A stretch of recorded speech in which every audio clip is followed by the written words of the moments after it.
welcome back to Little Squid League number 380. I am Popgun, joined by Brush. No, this is not Grand Finals of Low Inc. For some reason, we are here on the LSL channel, which I guess, Brush, this is kind of where you started out, but this is my first time being here.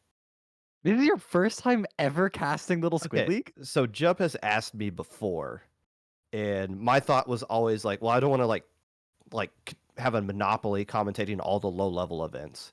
So I was like, I'll politely pass unless you absolutely need me. And we have now found an opportunity to where I am absolutely needed, right?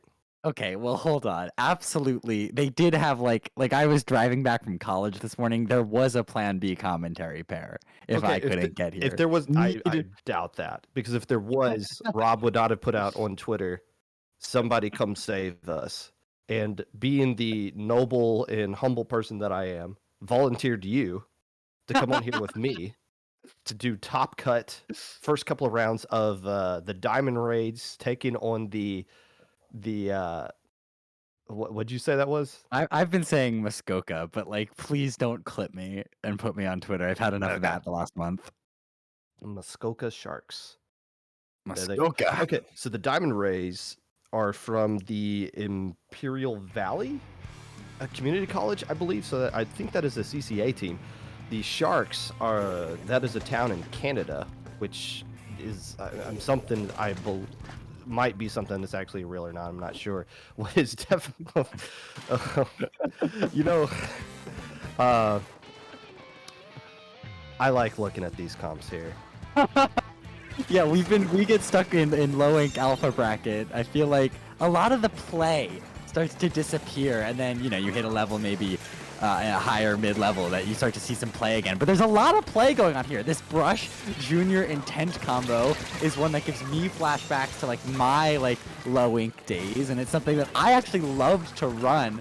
So seeing Muskoka Sharks pull it out here, but clearly not enough the first hold here going to Diamond Rays. Yeah, Usualist doing a good job of using that hammer, creating some space, and then getting mugged by 3 Sharks right there, starting pushing players back. Nice play on the Brush to go around that left side, but Useless is already back in as they start attacking the zone, going into the favor of the Sharks. Yeah, you see a lot of, at this level, and I hate saying it like that, like this is some sort of like unique circumstance that we're in here, but you see a lot of players that are more committed to maining a weapon that might or may not be quote-unquote meta, but they get so good at it because they put so much hours into it that they kind of overcome the weaknesses those weapons have.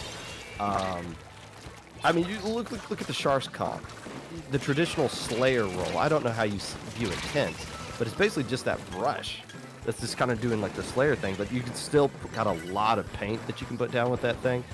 I think you still got some Zukas that you can work with.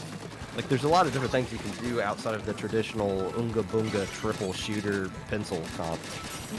Well, Unga Bunga pencil shooter not showing up here. Instead, a little bit of a cap from Diamond Ray is going to come out, but shut down once again from Sharks. And so now, once again, Ray is trying to find a way to push in. They're going to pop that early. Look for something here. Skull on the back lines, looking to find an opportunity. But, oh, the Slayers are forced so far back. No one's had an opportunity to move. Juice, though, that might be able to change that. Yeah, and using they were trying to create something with these Zuka shots instead of trying to go in with it. So they were kind of hoping the Zukas alone would get something done there. But ultimately not enough, so they don't go in with the specials. Now the soda's already gone. Yeah. Yeah. What's that? What's the yeah for? Okay, so it's just, I've always been in this mindset of, oh, well, there's no way they're going to cap the zone right back. But I think, well, let's just wait a minute. Maru's going to get a double with the Zuka, and then everything's just going to flip on its head. Like, it's just at no point do you ever feel comfortable in this game, even when it seems like for sure there's going to be a team starting to run away with it. That said, with 30 ticks left on that penalty and a strong lockout here from Sharks, able to get another pick there. That's Soap going down. Userless trying to change the way that works, but Gino shuts that down with their range. So now there are about 30 ticks left in this game. Maru stuck in a 1v1 here against that Slosher. Slosher will find the pick. They're going to get traded out, though, by the Brush. 4 sharks, so now 10 ticks remain. Make that 5. Just a couple more seconds to go. There's not enough energy going into that zone, and sharks will find game 1. But as you said, Popgun, it takes 4 or 5 lockouts to make that happen. Hammer loses to Splatling like 90% of the time as well. You can't hold forward against a Splatling that's already got its rev up. It will win that fight the vast majority of the time. You're going to eat some of its bullets, but you're not going to eat all 4 of them. It's just a rare matchup. You don't really see Hammer versus Splatling that often, but Right. is a pretty good counter to that. So Splat Zones, Robo Ramen goes to the Sharks, which I guess in theory a Shark should beat a Diamond Ray in every possible scenario. Is that true? Yeah, why not? Well, I feel like manta rays are like secretly like really dangerous. Like in my head, like you touch a manta ray and you're gonna like die. Okay, but you know there's like manta ray petting zoos, right? There are no shark petting zoos. You're onto something there, Bob. There might. Okay, look, there's probably like some breed of shark that's like the size of your pinky finger or something like that out there, and then that. But I would assume if you're going to name yourself after a shark, it's going to be a much more deadlier version of those things. So yeah. Marine biology aside, we're now going to Clam Blitz at Scorch Gorge. And I'm glad my voice has returned so that I can say that word again. And this is a best of 3 set. We're in the top 16. If the Sharks win this one, they're going to be moving on to eventually maybe play the winners of Starfish versus Starfishers. Why are we not commentating that right now? Because whoever's picking the matches doesn't hate us. That's why. Right. So what you're saying is when I do this garbage on the Low Ink stream, I'm a hater? where we're looking at the Kit Kat teams to like see if they ever play against each other. Last month we put 2 teams with the same prefix against each other. It was ASC like 1 versus ASC 2. Yeah. Well, okay, so the ASC had like 20 different teams in that tournament. Fair. Yes, it is confirmed. LSL has more professional integrity than Low Ink, and I think we're qualified to say that. I would get that as assume. Game 2 coming up here. Sharks trying to get the quick sweep. The Diamond Rays hoping to extend the set and keep their hopes alive. There's an edit and Stamper in a brush combo. Doesn't look like much changes coming out from the side of the Diamond Rays other than they drop the Zuka in favor of the Crab from the Splat Dualies. I like the dualies at wait, hold on. Wait. That's a Ninja Squid E-Leader. I like the dualies pick. I like the dualies pick here. For the sake of just having that extra mobility can go such a long way. In Clam Blitz it's something, on Scorch Gorge it's something, but also I feel like against a team that in the last mode was running like a Tentabrella, you're trying to find ways to just be a little bit more aggressive, and the dualies are going to be a way to do that. But with trades coming out in mid, right now we're still in a stalemate. Clams going to the favor of the Sharks. As long as you get your Splatling back there, kind of poking at things from mid, you can do things good on the defensive side, but you got to start pushing up now that you got the man advantage. Useless is going to jump out, realizing they threw their hammer, so they're useless in the position that they're in. The Sharks starting to push up a little bit more now, trying to get a little bit more map control in their way. They got a lot of decent amount of clams built up here. They got a zip caster ready to go. We'll see how they use that in the coming moments right here. But things have kind of stalled out here a little bit, but the Diamond Rays do have a ton of specials built up. I appreciate, even with all the special build-up that they've been able to do, that they're not just popping them every time, that they're holding on to it and trying to find an opportunity. And here, obviously, now it looks like the Sharks on the defensive, and Ray's pushing in here with a big opportunity, but, not popping those instantly and waiting for a moment to go, that's huge. Okay, so the Splatling beats the hammer straight up. It doesn't beat a hammer that's flying through the air, unfortunately, so a little bit of revenge there from Useless as the basket pops into the Rays' favor. That is Skull trying to stay alive, misses the shot on the Splatling, but ultimately gets a little bit of a trade right there. Can they keep this push going up here? Nezu throwing in a few more clams is going to be stuck. If they want to go back and get a few more, they could probably keep this basket extended a little bit further, but somebody else is going to have to go find a way to get some more clams. They could get the KO right here, honestly. And, okay, so Nezu's able to get more clams that spawned in the same exact spot, and it's death by paper cuts off of this one push right now. 17 remaining, 3 players going down from the side of the Sharks. That is a wipeout. And once again, that is the same, that one in particular spot Useless has been at. Spawned 9 clams while that basket was open. Did you see that? It just kept going back to the same exact spot to get more clams. You know what? That's one could argue, Popgun, that is a prime example of an excellent job of forcing clam spawns. In practice, I think that's just some nice RNG. But I want to draw attention there.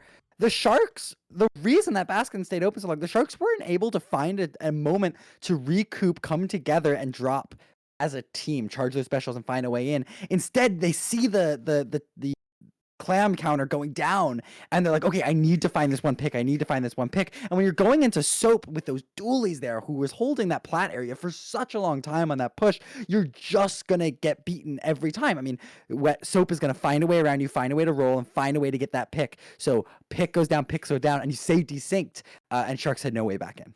So it was the aggression coming out from the Rays as well. You remember, it was just the Tri-Slosher that was going to get clams and just slowly throwing them in, just keeping the basket open one at a time. Everybody else on the Rays side, let's go get some fights, and when we die, then we'll go back and get some clams. But yeah, all of that could have been circumnavigated if the Sharks were just willing to take an L for a little bit and say, okay, let's just let them build up like a lead, and then we'll just go in together and just like 4v3 these guys. Maybe get a little bit of specials built up before we drop down there as well. It's the mindset of living to fight another day versus scrapping and clawing just to make sure you hold them to as few points as possible. But yeah, it's hard to make that call in the moment of like, okay, what's the exact play that we want to do here? But obviously they made the wrong call because they lost. So wow. You know, 2020. It's true. I think there's something to be said also about tower control, where we're heading next on Mako Mart. What? What? Oh, come on. I just didn't get your segue. How we went from that to tower. I was getting there, bro. Okay. I think there's something to be said also about tower control on Mako Mart, where we're headed, where sort of that kind of aggression on defense can get punished really hard, Popgun, because if you keep trying to drop on that tower, especially when it's in that sort of freezer drop area, and whoever's on that tower is able to find the pick, you're going to stay desynced, you're not going to find a way back in, and that aggression is going to backfire. So seeing how Wet Soap is able to sort of extend pushes here in the same way, that's what I'm excited to see. Okay, well, you could apply that logic to pretty much anything, I guess, if you want to take it to that extent. And, hey, we know there's an E-leader on the other side, now with run speed instead of ninja speed, so let's use the ballpoint. Splatling traditionally is the, not a good matchup against E-leader. However, ballpoint is equipped with everything you need to fight it.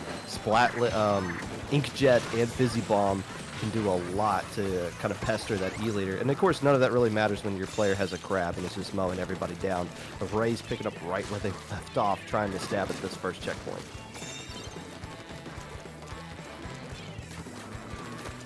Oh, as my internet rush where you my internet fully left me there as soon as you stopped talking.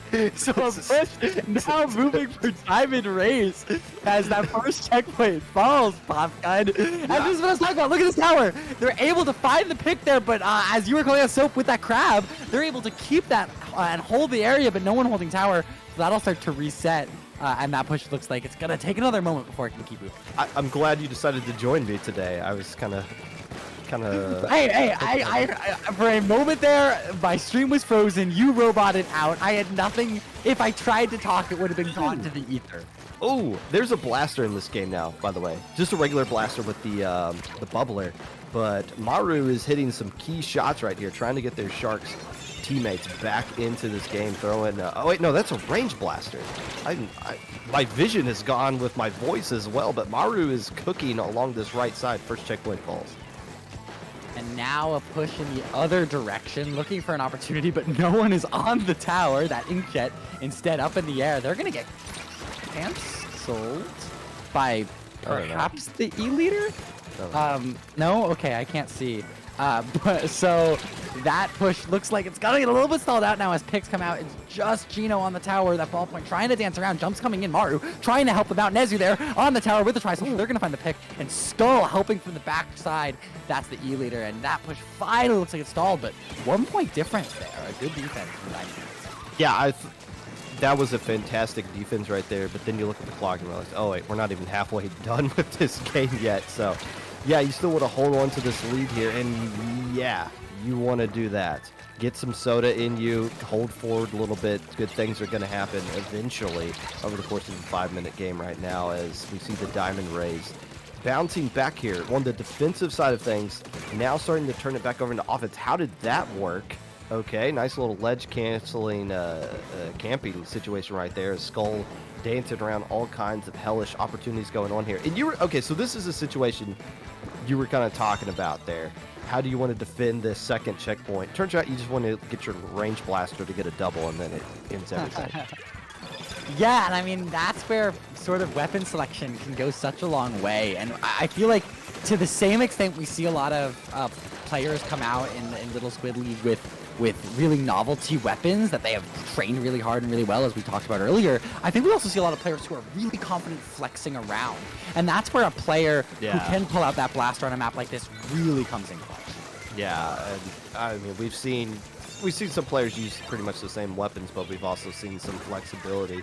But yeah, that range blaster has been really keeping the Sharks in this one as of right now, but still the team with the lead is in control of the tower, and they got the man advantage as well, as Skull's hoping to stay alive a little bit here, but no. A nice little pincer from the ball point, who's a little bit too close on that ledge for comfort, in conjunction with Atlas, able to get control of the tower right here. So okay, so I talked about how the lead that the Diamond Race was able to hold on to was nice, but there's still like 3 minutes left to go. At this point, we're less than 50 seconds here, and it's been a dogfight for anybody to get any kind of like legit control of the tower, even close to that second checkpoint. That might pay a huge dividend now, as this game has become a defensive struggle here. But once again, it's Rays, it's Rays in control of mid, sort of popping these specials, trying to hold on, and the paint stays in their favor. So every pick, like that one from Userless, means that Sharks has to find another moment to build up momentum and go in, and the trade there even goes to their favor. They're the ones holding mid here. If this is splat zones, they've got a flawless lockout going on, and there are 15 seconds left. Sharks staggered, can't find the way in. Okay, so here's where you got to figure this out in Sharks, and you got 10 seconds to do so. The Rays, I don't think you want to get on this tower. I don't think you want to deliver it closer to them. I think you wanted to let it go back to mid. Instead, they delivered the tower basically to the Sharks, and they're using this crab very early right now. Does get the pick onto the tower. Can the Tri-Slosher get a nice double on this left side? Only gets one player, does get some soda. It's a 1v1 basically for the game, and it is won by Userless of the Diamond Rays, and they hold on right there. Again, a lot of decisions both teams have to make in the final 10 seconds. You saw some specials being popped early. You saw some towers being moved in awkward spots. You saw some players collapsing on the certain situations. That's competitive Splatoon. That's chess. Honestly, that's chess when you have like 5 seconds left to go, and you just got to make a decision. And ultimately, the Diamond Rays decisions were just better in the end right there. What a line, Popgun. What a lyric that was. Lyric? Yeah, that's I didn't competitive Splatoon. No, that's chess. And it's just gonna be Diamond Rays that is better in the end. Write that down. Write that down? Some, I just said yeah. it. What do you mean? Put some like Wait, do you honestly think that's good, or are you just like being a little snot right now? I can't tell. Can I take like the 30-70 on that? No. Oh, well then I guess I'm just being a snot. Okay, fair enough. Congratulations to the Diamond Rays. I guess disproving my theory about Sharks being superior. What? So there you go. Maybe I'm thinking of like Manta Rays. I wouldn't know about Diamond. Not to Sharks being superior. Yeah, I thought Sharks were superior, but they just lost. Oh, they disproved your theory. Yes. Oh, okay. I thought you said proved it. Thank you. You're welcome. Thank you, Brush. This is great. This is why I asked to commentate you specifically. Yeah, I get to openly try to make a fool of you, and Mhm. when I do poorly, you don't make me look bad. It's awesome. Yeah, just kind of roll with it. Hey, Brush, Hey, Popgun. are you? Yes, you're familiar with the Teenage Mutant Ninja Turtles. I know you are. Are you? Like Did you ever watch or are in any way familiar with the old late '80s, early '90s cartoon version of the Ninja Turtles? my experience with Ninja Turtles like kind of starts and ends at one point in time. One of my favorite voice actors was one of the Ninja Turtles, and Google Assistant let me change my alarm clock to his voice, so he would wake me up every morning. And that's my extent of. They like pizza, I think. Yeah, they do like pizza. Okay, so like in the '80s version of the cartoon was a lot more lighthearted. Like Shredder was just like they didn't take Shredder, the main villain, seriously or anything. Okay. One of the things they would usually do in that show is just destroy the fourth wall, like consistently just make fun of the fourth wall. Like they would, like during an episode, they would just be like Shredder would say something silly or like corny, and one of the turtles would be like, "Man, the writers really screwed you over with that line right there," or like, "Man, how many times are we gonna get the same plot in this episode?" or something like that. Like they would constantly just break the fourth wall. Okay. You would love that because when you're commentating, you're constantly just destroying the fourth wall here. Like the illusion that you and I are A, both professional, and B, like not like just like spilling all the secrets of what's going on behind the scenes or the chats or the channels or anything like that. Like you are constantly throwing hammers at the monitor of the people that are watching this event live at home. I And need you to know, if you're watching this broadcast, that you are in fact watching this broadcast. Like that's my top priority. there you go. And what you're about to be watching is Pixilated Nightmare, the technically the number 1 seed out of the ladder stage, going up against Shipwreck'd. So, okay, so like the seeding out of the ladder stage is, I'm assuming, based off of like your matches played, like the total matches played. So like Pixelated Nightmare lost a game in the ladder stage, but they didn't win like the most amount of games. Like hazard level minimum went 6-0, but they're the 4 seed here because I think they didn't play the same number of games and won them. Like they don't have like it's not based off a win percentage. It's based like who has the most amount of wins while also the least losses. So Pixelated Nightmare here Popcorn. I is don't follow what? what you're saying right now. I'm What do you? saying they're the number 1 seed, Yeah. but that doesn't necessarily mean that like, oh, they're gonna steamroll everybody. Like this is gonna be a monster upset if Shipwrecked, who is the 8th seed, like beats them or something like that. Is what I'm getting at. Oh. Okay. Yeah. I'm with you. Correction, they're I the 9th absolutely seed, so am. Okay. Well, I hear you. I think that's something that's interesting about ladder also is sort of because it's play at your own pace. I feel like there's a little bit more opportunity to be strategic in how you play the game and when you play the game. You get to check in with your mental. You get to check in with your teammates. It's not just wait for the next round to start and then go. And so in that way, you can sort of game the system and end up with a stronger seed. Beyond just sort of your win-loss percentage. yeah. But like, do you really want a stronger seed? Because it's not like Shipwrecked is a true number 9 seed. You know what I mean? It's not like because you get a higher seed that you're going to play a weaker opponent. No, you're just playing. In a 16-team bracket, the 16 seed and the 1 seed are basically interchangeable because they play each other round 1. So, well, in this vast, maybe slightly. Yes. But point being, all that goes out the window when you have 2 players that have completed side order and gotten the bow and the splatter shot on the side of Shipwreck to go with the regular blaster there, and another tint coming out from the side of Pixilated Nightmare. Okay, we saw a lot of tint, especially in spot zones, especially on this map in the Sindao finals from top level. So, like, Tint's not really that obscure of a pick anymore. It's actually extremely good here. What's crazy is that these guys have been using it the whole time. They didn't need exactly. That's my point. It's not just like a flavor of the week for some of these. And I don't know Pixilated Nightmare. Maybe it is. But, like, when you've played it for so long, you're like, oh, it's just so natural to just kind of pick it up and use it here in this scenario. Some nice picks coming out from Pixilated Nightmare, and now they're going to be up a couple points in this lead. 50 seconds into the game, needed a couple more picks to find a lockout, but not going to go in their favor as Hyrule and Waffle team up and find 3. So Zone here looking to flip right back as one gets a flank. Waffle needs to find this pick for their team, and they do. So a delayed wipe on both sides. Waffle has the advantage for Shipwreck'd as jumps come back in, and a little bit of a lockout here going the other way. Oh, they got to punish this Tint. They got to push this Tint, and they don't, and they get the punishment on top of it. Man, that's it. In a 2v1 situation, way pushed off by their own, able to arc a shot, a Hail Mary Zuka from across the map, and it eliminates somebody. Man, those are opportunities you've got to take advantage of. A team like Pixilated Nightmare obviously will punish you if you don't.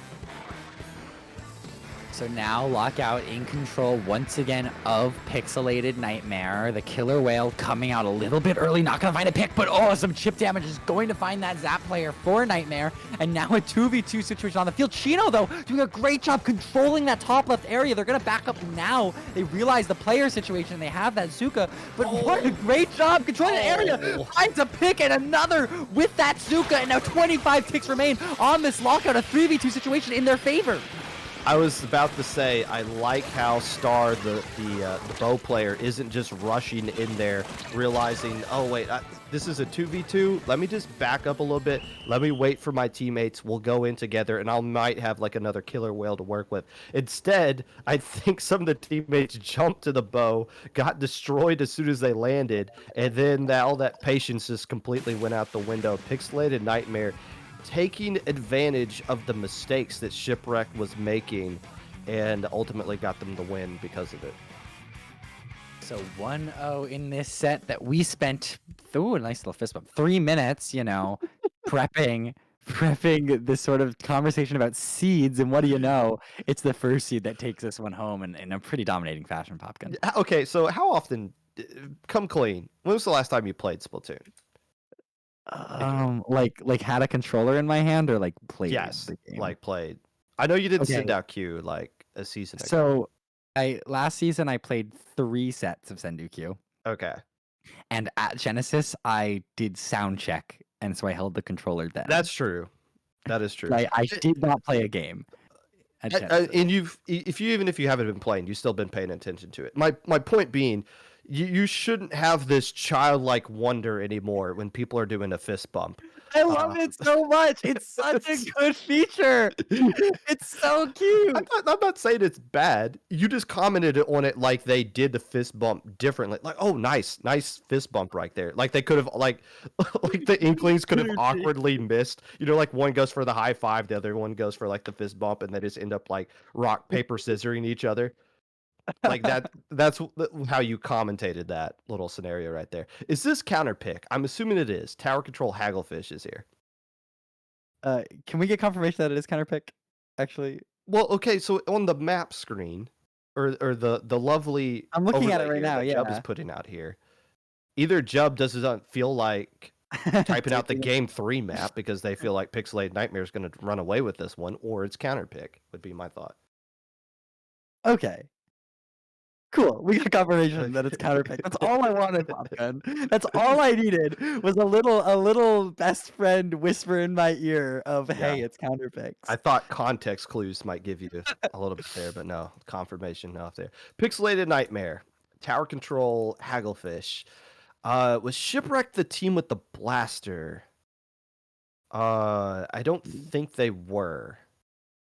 Popgun, there was a blaster that game? Yeah, there was a regular blaster, the bubbler version of it. In that last game. Blaster is going to be pretty good here, especially if you can get that bubbler on the tower, especially around that first checkpoint, which is always frustrating to get past. Second one, helps out a little bit just because people can't really like people are still going to attack from a distance, but there's plenty of ways for people to jump into the bubble and fight you on the tower at that second checkpoint. But if you want to get control of things early, blaster here, regular blaster can work out well. And I'm pretty sure it was Shipwreck that had that one. So this, or no, I think it was Pixelated Nightmare. Because Shipwreck had the bow and the splatter shot. Hey, Regardless, I'll just say it was Shipwrecked, and then that way, if it's Pixilated Nightmare, like one of us can celebrate. I'm glad. I'm glad you're opening up the opportunity for somebody to take the L here. And there's a Nautilus. There's the Splashdown Nautilus. Ah, it was Shipwrecked. It's Shipwrecked, but I think they're moved to the Range Blaster. Yeah, that's the Range Blaster that they got right now. And that is the Splashdown Nautilus going out here. Okay, so I'll say this. The vanilla Nautilus with rain probably a little bit better in general, but for tower control, having that suction bomb that you could throw in the tower, which is kind of like a, hey, you have to get off the tower kind of sub, maybe that's what they're looking to go with right here, and why they're using that version of the Nautilus. Well, it's working. Oh, Something's God. going their way with 3 down instantly to Pixilated Nightmare now. Looks like 2 of those players had juice in their veins, so they'll be back quickly, but still, oh, the splashdown coming out. Lots of space being covered here by Pixilated Nightmare if they can just stay alive a little bit longer, and that first checkpoint's going to fall, and that's a big one to get through this early in the game. Whoa, how did Galaxy get all the way back there? But I'm sitting here looking at the bow shots coming in, and I'm like, man, they're so far away from the tower. The first checkpoint does fall, though, and a lot of Pixelated Nightmare ink is spilled onto the ground as there's a lot of blue starting to translate over now to Shipwreck'd as they're starting to push up right here. And it's going to come down to this blaster getting some nice area of effect kills in combination with the Ink Zukas here. But there is one Zuka ready to go. We'll see how Pixelated Nightmare uses it. Looks like they're going to opt to hold onto it right here. Surrender that checkpoint. Let's live to fight another day. Waffle takes a shark real far up, and they're going to take a trade out of it, but you take those when you've got this much momentum as Shipwrecked. Waffle back in on the jump. They had juice in their system now, but now they're 3 down, so it's just Waffle alive, and Nightmare's going to find the full wipeout, but a decent lead there from Shipwrecked getting halfway through that second checkpoint. This is, I mean, we're now one of these games, Popcorn, where it's just going to be back and forth, and 3 minutes of it is always fun to watch. Yeah, it's just build up specials. Let's all ram our heads together. Let the tower fall where it may. Splashdown ready to go from the Nautilus as they're starting to ride the tower along this right side right now. The whole bunch of it looks intimidating, and it is definitely you need to clear out some space right here. But good job by Pixelated Nightmare not to lose any players as the tower's moving up there. But they do lose the one player that is riding the tower, and that shuts down everything. I think it was the Inzap that was the only one on there. Oh, an opportunity for them to get lead, and it might still be a good chance. Actually, it is a great chance because Waffle's the last player left alive. Yeah, respawns and juice do quite a few things. And so that checkpoint now looks like it's going to be able to find the lead with Pika on that tower and now charging through it. A 3v2 situation. Pick still coming out in their favor. There's another one. Galaxy, it's just the last checkpoint. Started with the bow, holding that snipe area. They're looking for a pick, but there's too many players around. That checkpoint will fall. Hero trying to make a play, but the splashdown will come out. 2 ticks, 1 tick, 0 ticks. And Pixilated Nightmare takes this one 2-0. Very nice plays right there. I love the fact that the bow player was still able to keep them in it, but a 1v4, there's only so much that you can do right there. Just the tower lasted way too long into the favor of Pixelated Nightmare. We said it was going to be back and forth. Ultimately, just when it came down to the fights in that final push right there, it just landed in the Pixelated Nightmare's favor. You see them starting to get pushed up into the right spots, hopping off the tower to attack the right side, attacking the spawn on the left side. Just good coverage across the board. And yeah, the only thing that slowed that down was their tower rider dying in an awkward situation. But because they had so much map control and enough of the fights being won into their favor and the man advantage, they're able to get everybody back in and just keep the push going a little bit longer, ultimately landing into their favor. Hey, the #1 seed. Maybe I was just like spouting total nonsense. Maybe they are the true monster in this tournament. Yeah, I want to draw attention or point attention. There's this moment at the end of the game after the KO flag where 2 of the Inklings fist bumped and it made me really happy actually. So Well, I that's just good. wanted you to know. I'm not sitting here trying to make you feel bad that or like diminish your happiness, right? Like that's the last thing I'm trying to You're do right. That's what for Lowink is this. for. It's something that makes you happy. That's great. I'm just saying it.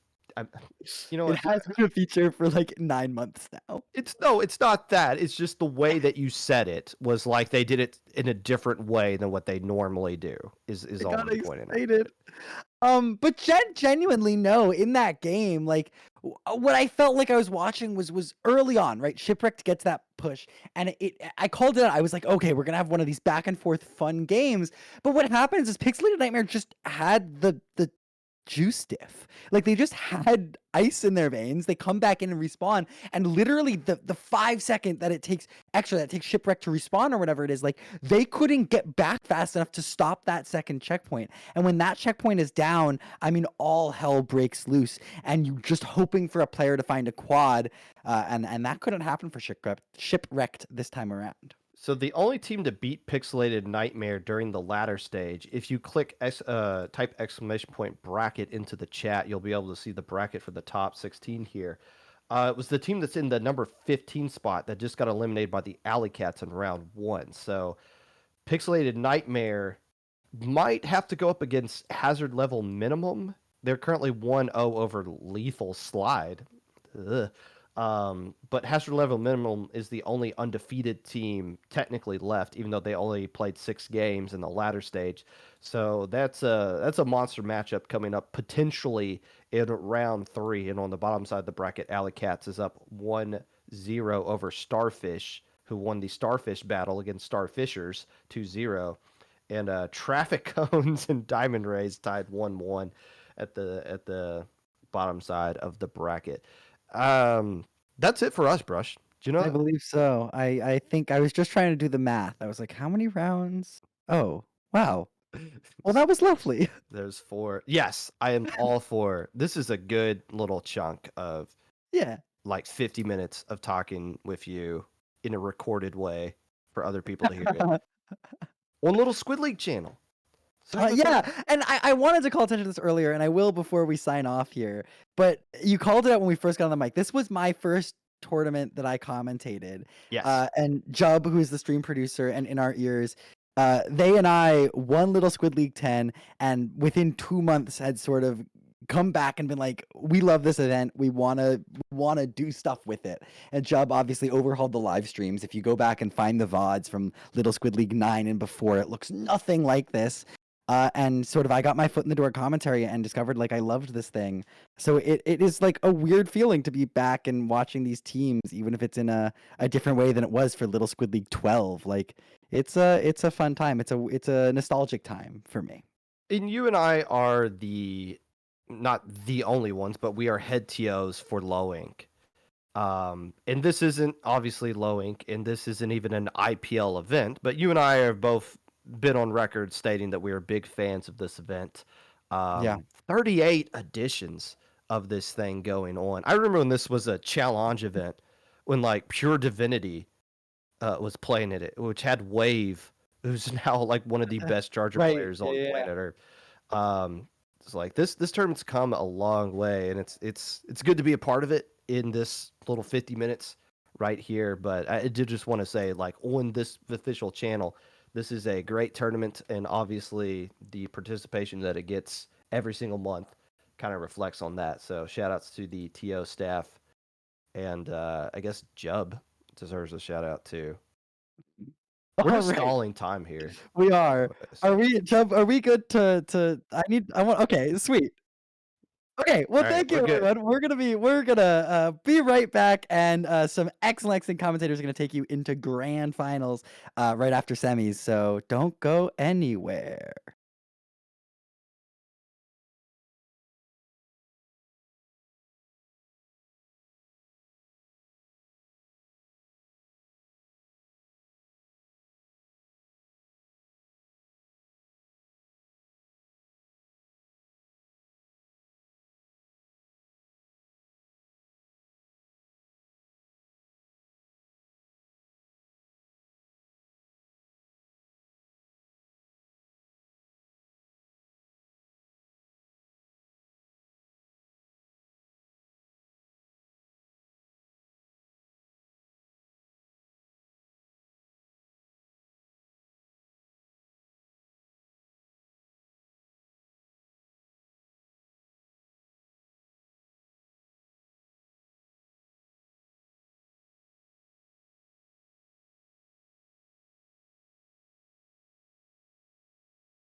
Hi, everybody, and welcome to Little Squid League 38. We are getting into semifinals here. I am Nox. I am joined by...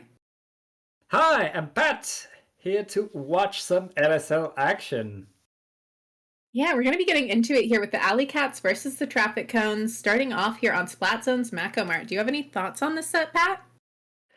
I mean, we are now in semifinals. This is the first best of 5 of the tournament for both of these teams. Mm-hmm. And I haven't had the time. Okay, Alleycat, they're seed number 2. And they got 7 wins, 1 loss. That is pretty good. Meanwhile, the Traffic Cones, they a bit later. They struggled to get into the bracket with 6 wins and 2 losses, but getting in here despite having 2 losses is pretty good. But they managed to make it to semifinals. It doesn't matter anymore, and we're starting on Macomart zones. Yeah. We're seeing a couple Splatlings coming out here, not something that we see all the time, but always good. I'm a big fan of that heavy edit. I think it's usually a pretty solid pick, especially if you don't have somebody that's comfortable on pencil. Love seeing that Nautilus come out. Rain is a great special, especially with that little bit of extra healing it gives these days. And on the other side, we're seeing a pretty interesting pencilless comp. We are still seeing Cooler coming out from them with that Zap, and a Crab coming out with that Splatana Stamper. But right now the Splatlings are opening strong for Team Yellow. That's Team Alleycats. And they're like holding the zone. They pushed all of the Traffic Cones back in their spawn, and right now the Traffic Cones need to get in, but with a Crab Tank defending, it's going to be pretty tough. Yeah, it does seem like they're going to have a hard time breaking in here. They're going to want to rely pretty heavily on the specials they've got. Probably going to want to move in with that Crab Tank. They probably also want to take advantage of the fact that they've picked off that Nautilus, getting rid of a lot of the range on the other side. But the Stamper has gone down. We're seeing Soup moving up here, taking advantage of the mobility of that shot to really try and move forward and capture some space. But using Zuka that up close almost never is going to work out for you. Yeah, right now the Alleycats are just controlling completely the zone, and even with 2 players left, they're still holding the zone. Traffic Cones really struggling, able at least to apply penalty and push the Alleycats away, and they're pushing them strong. Now they really need to initiate that lockdown, use the fact that they have 4 very strong weapons, very fighting weapons. They need to get the splats, they need to deny any push, any momentum on the side of the Alleycats. Yeah, and looks like they're going to be able to start setting that up with the Crab Tank coming out, forcing them to move around their positioning a good bit. Everybody back up on the other side. Going down to that Zuka shot is unfortunate. We're seeing Pyra over here looking to try and find some space to clear out. They probably want to focus on recap here, able to find it, and clearing out that right stack to get that forward momentum going again is going to be their next goal. Yeah, very strong take back by the Alleycats in yellow, and now it's back to the drawing board for the Traffic Cones. They have very little range. They really need to find the splats to get in, but for that they need to cut the range. And right now the Zuka trying to get a pick, not able to get it. There's still a little bit of all the tri-strikes are enough to neutralize the zone, but not enough to flip it. All of the Alleycats need to do is paint right now. Yeah, Alleycats should be able to do that. Looks like they're going to be able to move up onto this left stack, claiming that space, claiming that forward momentum. Trip strikes coming out. A little bit of an odd timing for them. They do push the Nautilus into a corner, but they can't really capitalize off of that too much. They do force the jump out, but we're going to see specials coming online here. The Zuka finding that pick is huge, though, especially with that Crab Tank out. Yeah, this is so good for the Traffic Cones right now. 2 down onto the Alleycats means they could hold the zone a bit longer. This is how you get the lead back. They just need to hold the zone a few more points and they get it. And look at the Alleycats just running to the zone, trying to skip that from happening, but it's too late. The lead is flipped right now. Yeah, the lead has flipped. Definitely not impossible to bring it back, but it will be a hard situation. Looks like they're going for that stack again. That is a good place for that heavy edit to set up. They are coolered, so if anybody does go down, they'll be back fast and they'll be back with their special. They're looking to get a few specials online. Getting that Zuka online is huge. They probably want to hold on to that for the Crab Tank to be able to quickly get rid of that threat. And once again, just holding on to these stacks, pressuring that area, being able to take out the Crab Tank with the Zuka, like I called. And the Slosher pushing up now. But they only have a few more points to get through. They probably just want to focus paint here. And there's the lead. there is lead for the Alleycats, and right now this could be much more than lead. The traffic cones have to collapse onto the zone. They get that cap, they get that penalty onto the cats. And now they need to hold it. The crab tank is going to allow them to breathe a little bit, but there's a crab tank on the side of the Alleycats too. That duel is going to be so key. The traffic cones needs to stay in place. There's less than a minute and not that much penalty left for the traffic cones. They could get back in that game. As you say that, though, the penalty gets reapplied. That is going to be a harder one to break through. We're also seeing a lot of pressure coming out here from the Nautilus, able to stay alive, taking advantage of those squid rolls, able to do a lot of damage there. It's a 2v3 situation. Right now, all the Alleycats want to do is just maintain paint on the zone and maintain pressure. They don't want to risk overextending. Yeah, right now, this neutral zone is so bad for the traffic cones, but at least they're able to capture it. They have a huge penalty to get rid of, and it's going to go to overtime. They just need to corner the Alleycats right there and keep them from going to the zone right now. If they're able to get these picks, deny everything and paint the zone, they should be able to get it, but right now it is such a fight between these two teams. 2 down on the side, 3 down on the Alleycats, and there's almost no penalty, Nox. Yeah, I mean, it definitely seems like a good situation to be in if you're the traffic cones. This is where they would want to be in this situation, if you have to be in it at all. We're going to see a lot of fighting for paint here, but we are going to see the traffic cones managing to take game 1 of this 5-game set.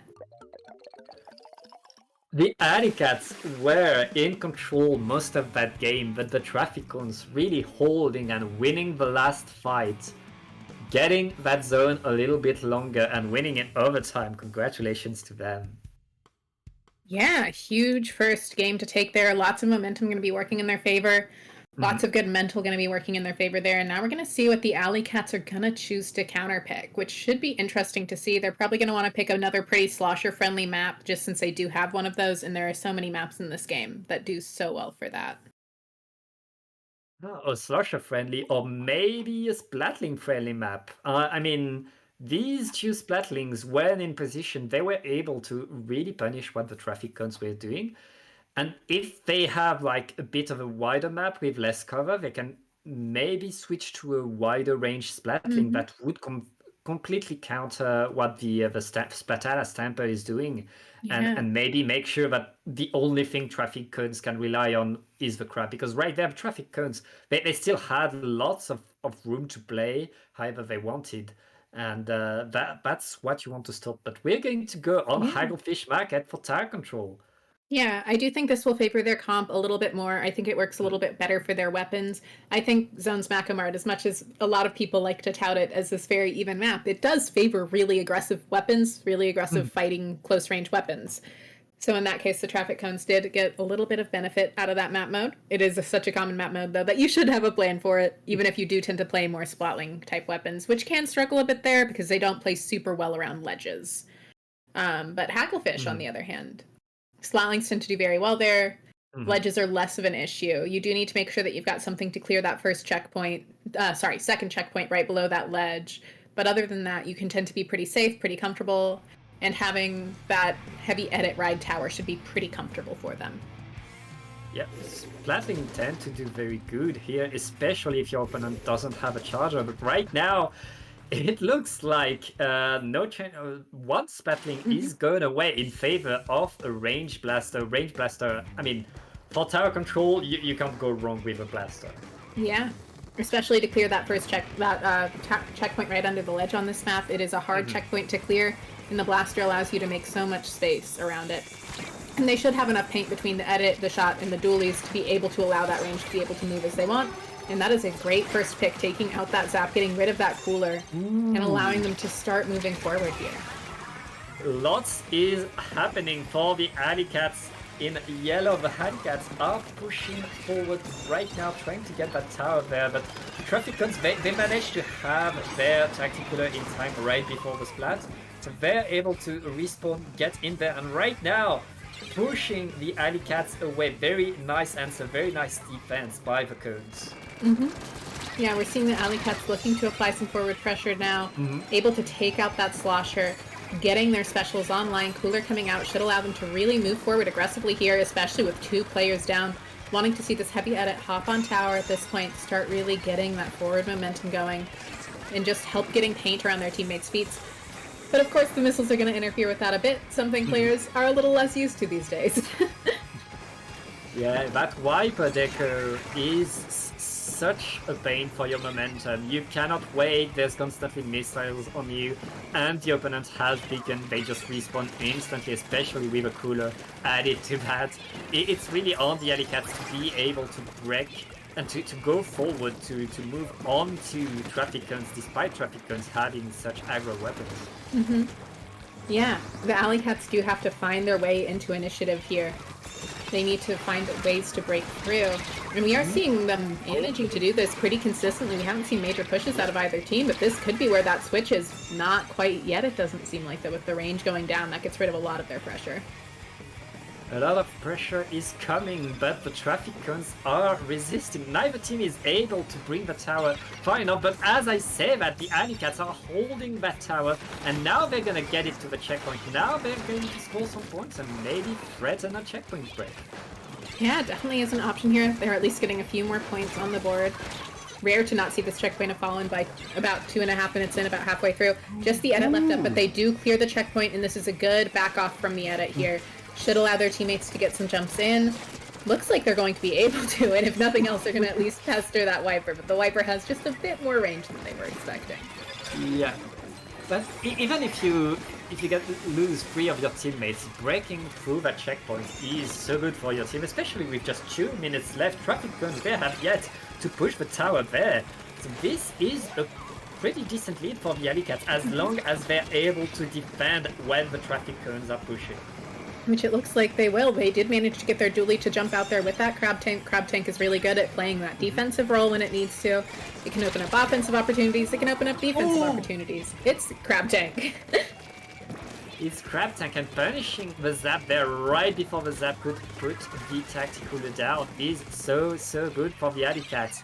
Now the traffic cones, they have to move back, they have to save this special. Okay, never mind, they're not moving back, they're moving forward, trying to push the tower again. But this is what happens, they get punished, and that range blaster is in such a good spot to punish the attack. Yeah, range is a really good weapon on this map to just play around those very safe corners, play it patient, play it safe, and be able to just get those consistent picks, taking advantage of its huge hitbox and 2-shot kill when you're not hitting those directs. Really great weapon to do that with. It's one of the reasons that we see blasters more often on tower than anywhere else. We are seeing a great double there out of the T-Tech, looking to move forward here, looking to clean up, finding another, looking for the fourth. Are they going to be able to find it? Not quite. That is a great triple.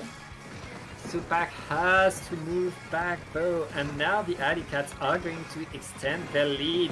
With 45 seconds left, the Alleycats is the only team that has really gotten any pushes past that checkpoint, and right now the traffic cones, they're just struggling to defend, but they don't need to defend, they need to attack. And it's not working for them. The Alleycats are in full control, winning every fight and keeping that tower on the right side. Yeah, we haven't really seen the traffic cones take advantage of their specials to move forward very well. We've seen them pop a lot of specials, but especially those missiles, you want to make sure that you're popping them at times that your other teammates can move forward and take advantage of the aggro they create.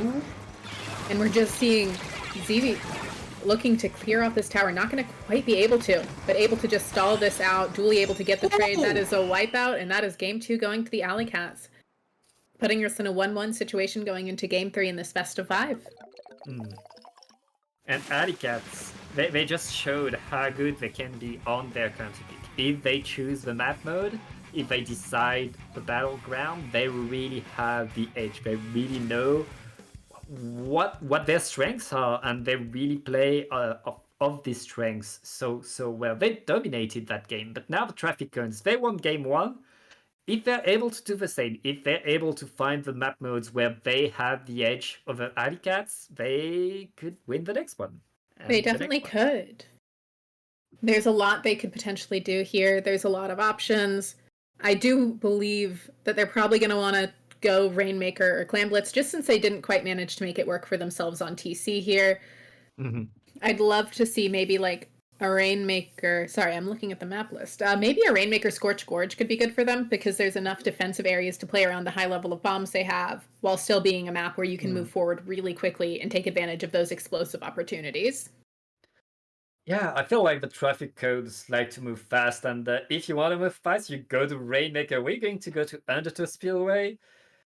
Another classic. Every Rainmaker map is summed up in go fast, get the splats, and that's what traffic codes does. So yes, good I will choice. say that Undertow is a little less prone to it than some other Rainmaker maps. It's definitely one where even in higher level games, sometimes you'll really just see them get stuck at trying to get that first checkpoint. Once you get it, you're usually good to get some points past it.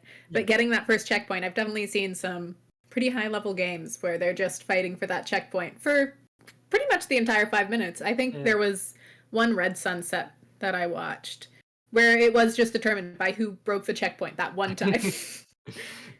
Yeah, it's really because the map is so stranded and small in the middle of the map, getting out of there, pushing away from the middle is so tough, but then the map opens. And that's why if you see that dynamic is starting to create, you want to go for the right checkpoint. You want to go for the fast checkpoint, even though it's unsafe, even though getting continuation on it is very hard. Like getting that checkpoint is already good on it. Yeah, always good to be able to get either of the checkpoints on this map.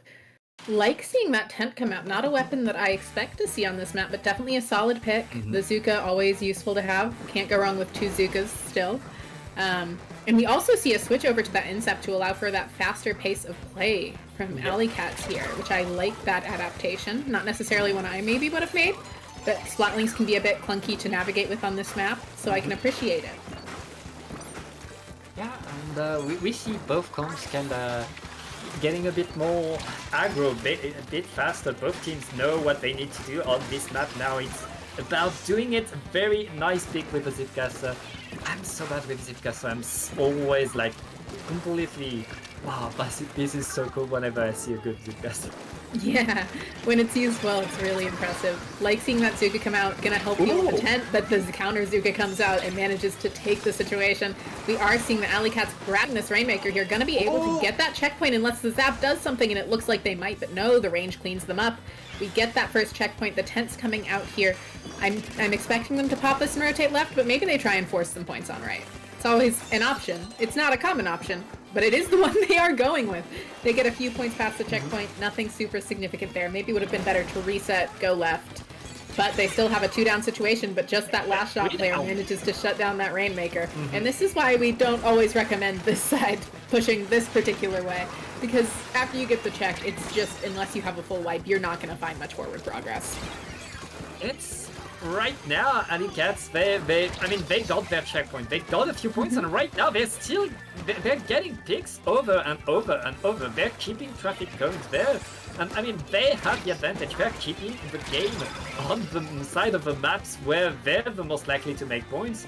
They just need to grab that Rainmaker, and they could make a lot of points very fast if you go up that road. That's so many points right now.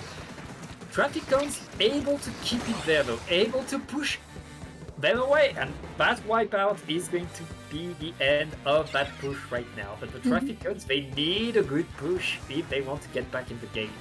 They do. I expect them to try and stick to this left side here. It's a little safer, it's a little slower, but it allows you to get more of the space you need. The Zuka does manage to trade out the Rainmaker there. We are going to see them going for pop, especially since they did have that cooler at the ready.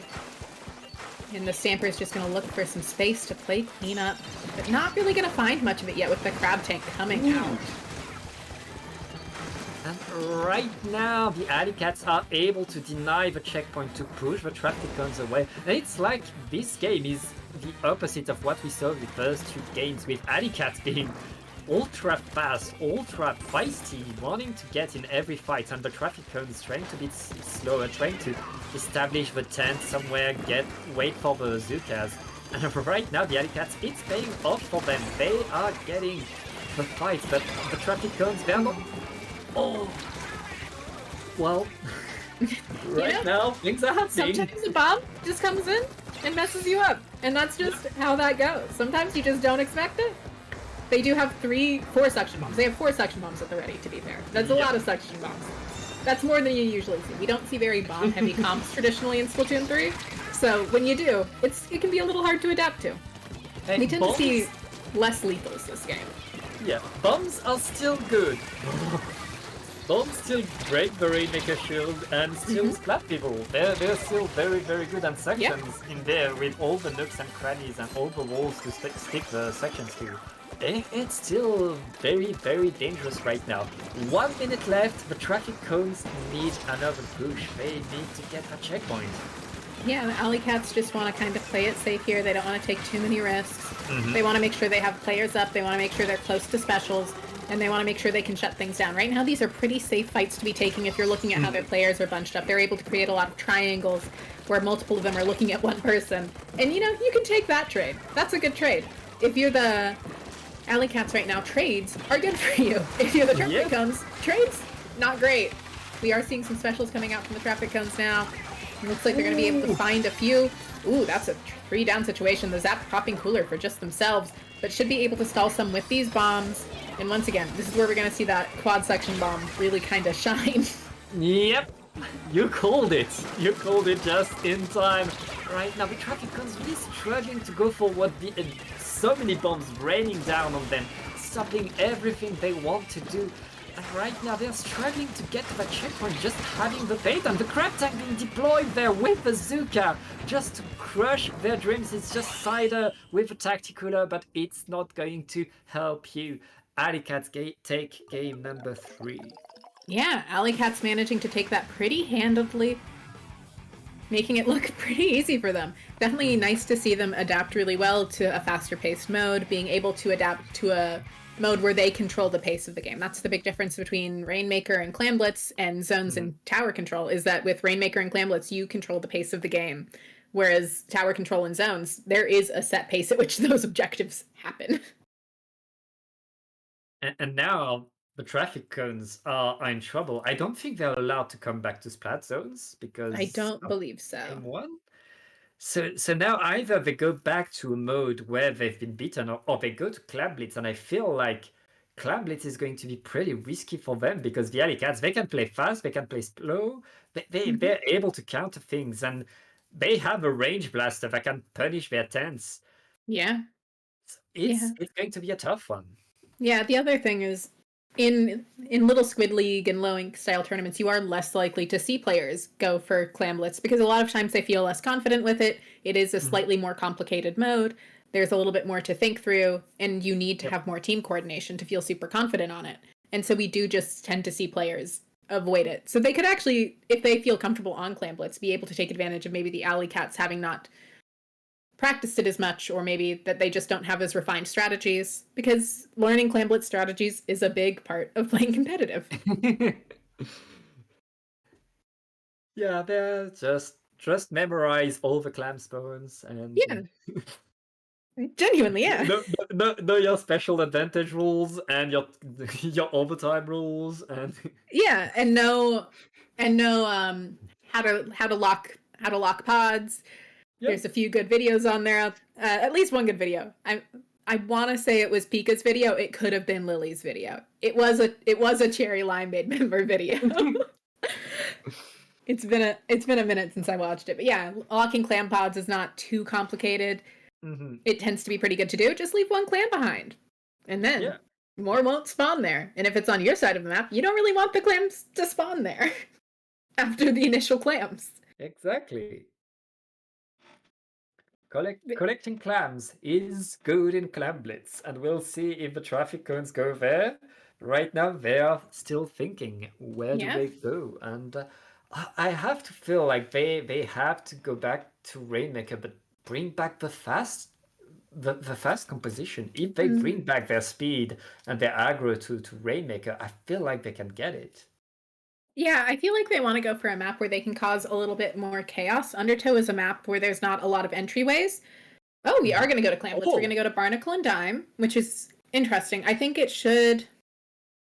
There's not a lot of entrances there, which I think is unfortunate for how they managed to play their one game that they took, because they were able to do that a lot of it by taking advantage of off angles and situations where Alleycats don't necessarily feel comfortable. But we also haven't seen Alleycats go back to double splatling, which is probably a significant part of that, because they went, oh, you're going to play like that? We just won't have 2 splatlings. Thanks, have a great day. Yeah, lots like both of these teams have shown that they have a wide range of weapons that they can play, a wide range of comp that they can play, and there's like play and counterplay that can be made. Do we see the tent coming back? Tent is pretty good if you Tent want is to good free here. push. For like getting under the basket with a tent is always good. Do we Yeah, see that? especially if they wanted to maybe even pull out a vanilla tent here, take advantage of vacuum. yeah. Not a special that we see a ton of, but definitely can be useful here. Mhm. Or we could just see Kraken jumps, because when in doubt, there's Kraken jumps.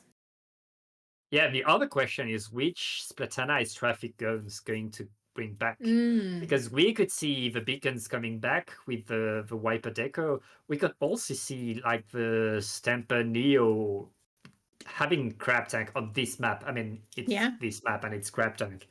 So a lot can happen. Yeah, and we are going to be getting into it here. We will see what they decide to pull out. We are going to see that Range Blaster sticking. We're going to see the same comp here coming out of Alleycats. We're going to see the Vanilla Stamper coming out here again from Wobber on the side of Traffic Cones. Really solid specials out of both teams, really solid comps out of both teams, so it's just going to come down to who plays their comp better. I do really like the Crab Tank here. I think it's a great special here. But the range going down early is unfortunate. And this is what Traffic Cones want to do. They want to attack, they want to get in, they want to get fast. This is the kind of combat works for them.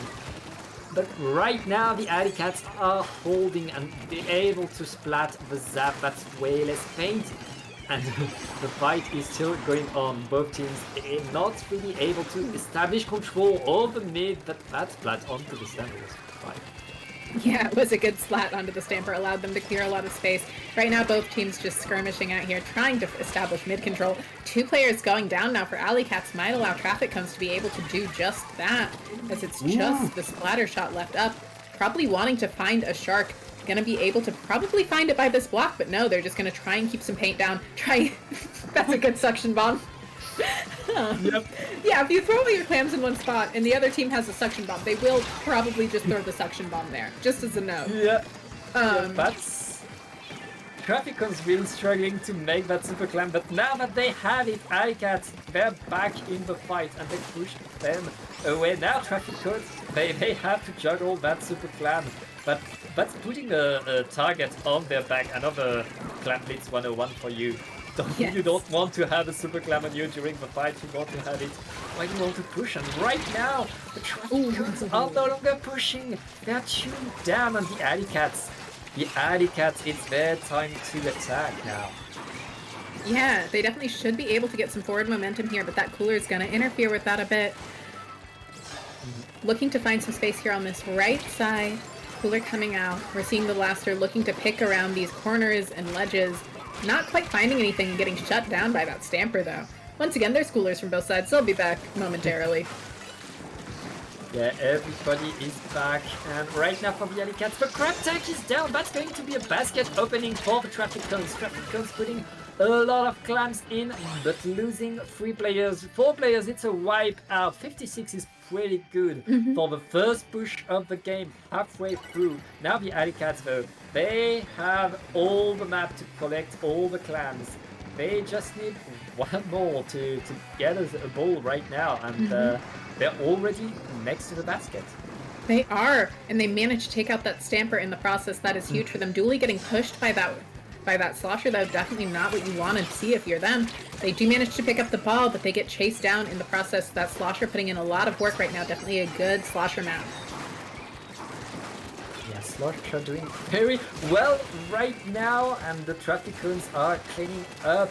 They're back in the map. Alleycats didn't manage to really even make a ball, establish any momentum. Traffic Cones are really in control of that game. Yeah. There's going to be a lot for them to have to work through. We do manage to see the Dooley get a pick there, though. That is a big pick. This is a map where points can go very quickly if you manage to get a push in at all. They're not in a risky situation yet, I wouldn't say. Range is able to put in a lot of pressure, but does go down to the slosher. But we're seeing the Crab Tank getting ready here. Crab Tank is ready, but the Alleycats gave back a lot of ground to the Trafficons. Both teams just looking at each other. A minute left and something, and the Alleycats able to get a pick on the Stampede. Now the Range Blaster is hunting for more. If they're able to get one more pick, they should be able to get that push, I think. Right now, they're just waiting for the opportunity. Yeah, and right now we're seeing Traffic Cones doing a good job of just stalling for time, especially with those trip strikes being out. They do manage to take out the Stamper. That's big for them. We're looking to find another pick, able to find it. They might be able to break in here, but the shot's still getting in their way. Using that Zuga, able to find the pick. Crab Tank out, but just ended. We're seeing them trying to just find any forward space. Blaster managing to get the pick. That's a huge pick for them. They do still have that power. That is a delayed wipeout. They should be able to get a push in here, but what are they waiting on? There they go. They managed to get one in. They're probably going to try and set up a power clam jump. They just need to get a couple extra clams in with it. Range is setting up under the basket. Should allow for that jump in. That's really close to have to throw that in from, though. They managed to get it. They managed to get the extra clams, and that is the lead switch going to the Alleycats. This could be the set here if they play this defense correctly. They just need to stall this out. And the Crab Tank. Yeah. The Crab Tank is perfect to stall things out, but not stalling enough. The Trafficons will have the time to push back in, but they have to go across the whole map, and they only have 15 seconds to do so. Right now, they just need to run, and all Alleycats needs to do is paint in front of them. Deny, and with 3 down, it's going to be game number 3 going to Alleycats. Get number 4. And that is the game going to Alleycats. That is the set going to Alleycats, and that is Alleycats going on to finals here. Congratulations to the Alleycats. They get there, and they're going to fight Pixilated Nightmare. Pixilated Nightmare. Definitely should be a fun set to get to watch. Always a lot to do in these sets. Always got to be maintaining your mental. Always got to be figuring out what you need to do next. Always got to be figuring out what you need to worry about. Yeah, and but that was such a good set by the Alleycats. The traffic codes really created the surprise onto Macomart, put them off balance, and the Alleycats, they learned what the traffic cones was doing. And even when the traffic cones changed their tune, trying to switch things up, bring a tent, do anything else, the Alleycats were able to learn, to improve, and to really adapt to what the traffic cones were doing, and come back even in that Clam Blitz game where the traffic cones were really controlling the game for the first 4 minutes. The Alleycats came back and got that game too. Yeah, they did a really good job adapting. It was the other thing to note here is that Traffic Cone's comp would have been just in general stronger on Macomart than most other comps in the game, just thanks to having that Stamper and that Slosher, both weapons that really tend to excel there. They apply a ton of pressure. They play around the stacks so well. And that's one of the things I liked about their Barnacle and Dime pick, is that they enabled those weapons to have those similar sorts of stacks to play around. They did pretty good, but Alleycats did better. And Nox, if people have a doubt about is ladder fair, does it do good seeding, we are about to watch seed number 1 versus seed number 2. Yeah. The script was right.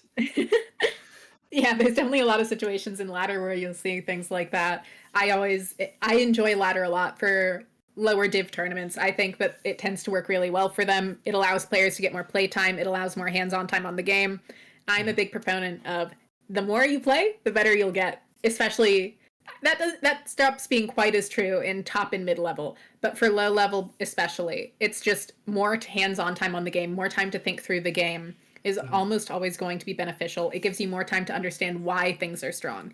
It's not just good to know that things are strong. You should know why they do what they do. But now, Nux, I have an important question, and Jump or Streamer, if you hear that, I really want to know. Pixilated Nightmare, is it a typo, or is it a nightmare made of pixies? I really want to know, and I hope it's on purpose. You know, I hope it's a nightmare made of pixies. I think you could make a D&D campaign out of that. I think that could be a D&D campaign. I would play that. I would play that. Yeah, I mean they already have a lot of Feywilds, Feyworld type stuff. Why not? Why not make it into a nightmare realm of pixies that have all been that are all getting into necromancy? Necromancy is a little cliche. Maybe not necromancy. Maybe they all are just learning to use radiant magic in a really messed up way. Just truly corrupting the world with radiance. I think there's something there. I think you could do something with that. Or maybe you're playing like the bad guys, and Yeah. and your nightmare is just pixies being nice, and you get into that. Yeah, I can't think of a situation where I think of pixies as the nice guys, but that's probably me having a skill issue. I don't think of them as the bad guys. They're just the little tricky guys that are causing problems in the corner, but they're not big problems. Oh yeah. They're just causing a little chaos for the fun of it, which is always respectable. Can't go wrong with a little bit of chaos. A little bit of chaos. We're going back to Splat Zones, and this time on Mahi Mahi Resort. We've seen the Alleycats with their ability to control the ground on zones and to set themselves. Do we see double Splatling coming back? I feel like we do. We might. This is not the worst map for that. I don't know. I almost feel like you would rather have the range blaster here, just because it's so good at playing around the ledges. And Wave Breaker's fine. It's, you're not going to get excited about your Wave Breaker, but it's a special for sure. It's not that bad. It's better now that it marks people more consistently. It's definitely not my favorite special ever, but it's very functional. I'm very intrigued by seeing what the teams will bring out here. I'd like to see some rain weapons come out here. I personally think rain is really strong on this map, just due to how tightly confined it is. Yeah. Yeah, and we have good rain weapons. I mean, we saw the Alleycats bring the Nautilus with rain in the earlier game. That rain almost got the zone at some point on macro. And on Mahi, I think, the zone is about the same size. It's chaseable. So get that rain back. It is the Reef Slider zone. If you've got a player that plays a Reef Slider weapon, this is their time. They can Reef Slider the zone. You've got a Dreadringer, they can Reef Slider the zone. That's what they'll do the entire time. You want an arrow spray? Sure, you can have that here. They can cap the zone. Please don't have an arrow spray. And it's always fun. You can't go wrong with just a little instant cap.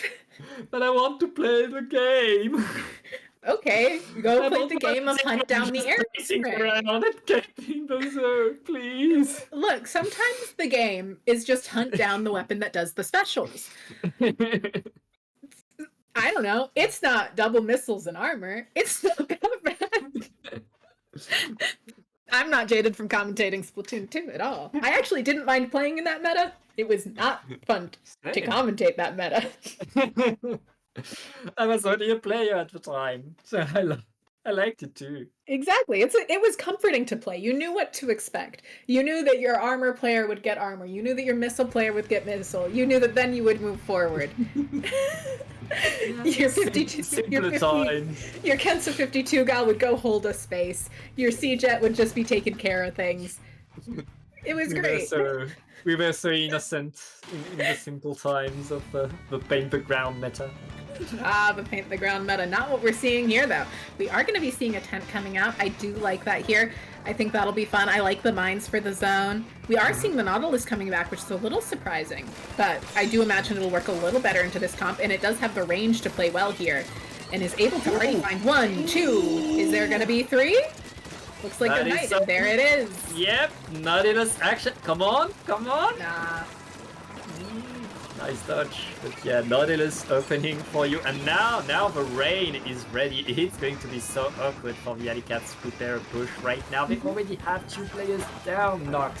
And now the Zipcaster is deployed, but the Zipcaster is going to have issues. Wait, I said Alleycats are going to have trouble. No, it's the Pixilated Nightmare who are in trouble right now. But finally they're able to get 3 down onto the cats, and right now they're getting full control. Oh wait, never mind! Good crab tank coming out here. There's 2 down. Are they going to find 3? Looks like they're just going to go for survival, which is so understandable. No, they're going to try and bonk them into the water. And they did, in fact, bonk them into the water. Not a strategy we see very often. But sometimes you just got to bonk them into the water. The Alleycats doing everything. Penalty was applied, but they're back in control. They have the zone back, and the Pixilated Nightmare. They use all their specials to push the Alleycats away. Now they have to push the old-fashioned way with just the main weapons. And it's pretty tough for them right now. The Tacticular is going to at least allow them to get back in, but 30 points left for the Cats. And the zone isn't capped yet. Yeah, I will say the 10th shield coming out here going to be able to help them maintain that zone a little bit, but not going to be enough to help flip it. Looks like we're going to be applying a lot of pressure. Dooley's not going to be able to find the pick, though. Going to force the edit to fully back off. But there was a jump in from the Nautilus. It's like constantly between the Nautilus and the Julies. Oh well, they're both down now. This is the end of the nightmare for Pixilated Nightmare. They can finally have control. They can finally push these cats away, and they have no penalty. This is their opportunity to score big. Yeah, it definitely is. They're getting those points taken down relatively quickly. They're just going to want to make sure that they defend through this Crab Tank, this Rain, and this Zuka, which is a lot to have to defend and paint through. And we are seeing a lot of it coming out right now. The Rain's out now. Cooler's out too. Able to put a lot of pressure on the zone. The zone is neutral. They're able to take out the Stamper on zone, able to get that zone flip. And that is lead staying with the Alleycats for now. They're doing a good job of just fighting and holding on and getting those retakes. You want to know what would make those retakes even easier? An arrow spray. A tent makes the retake easier. That's what we have here. A tent painting the zone.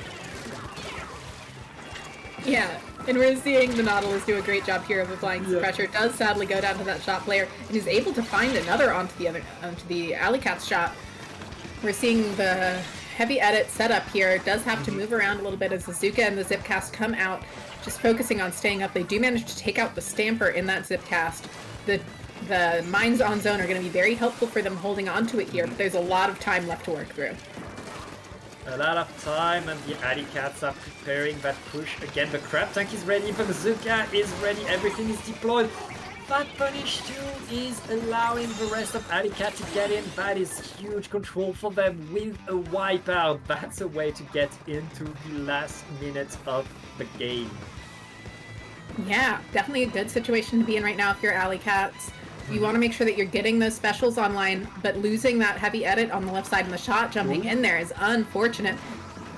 Nautilus managing to get that pick. Will they manage to find the other? No, the Zuka's going to manage to take them down. They don't manage to get any more points on the board, but that was a solid long hold where it was time where the Pixilated Nightmares couldn't be getting points. Yeah, but the Nightmare, they managed to push without losing much players and without using much specials. Now they're in a good position to defend, but they need to defend pretty strong if they're able to deny that push, if they're able to find that Nautilus before the Nautilus finds them. They should be able to get something, but Nautilus gets one shoot down on the Alleycats right now.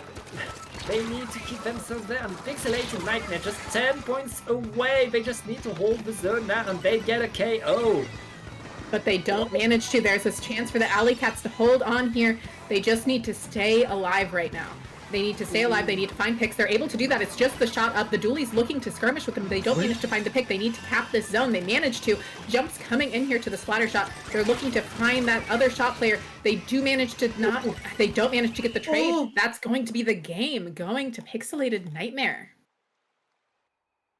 What a back and forth game. Both of these teams showing the other that they're here to win business. This is the finals. This is our best 2 teams of the whole tournament. The best teams in ladder and the best teams in the bracket, here to decide who is your little Squid League champion.